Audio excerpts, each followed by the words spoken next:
अंतरिक्ष के black hole के बारे में अक्सर चर्चा होती रहती है। ब्लैक होल से जुड़ी कई चीजें आज भी रहस्य हैं। कहा जाता है कि ब्लैक होल में कोई चला जाए तो वापस नहीं आ सकता। यहां तक कि सूरज की रोशनी भी इसमें समा जाती है। नासा ने ब्लैक होल के अंदर की आवाज शेयर की है। कहा जाता था कि ब्लैक होल के अंदर शांति है, मगर इस वीडियो से यह बात गलत साबित होती है। ब्लैक होल में से एक तूफान की आवाज आती रहती है।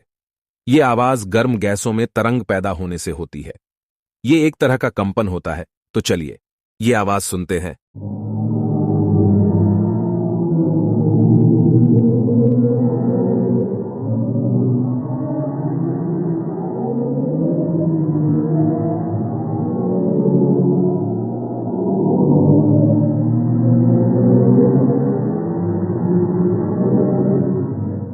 ऐसे ही स्पेस से जुड़े नॉलेज के लिए इन्फिनाइट स्पेस को जरूर सब्सक्राइब करें।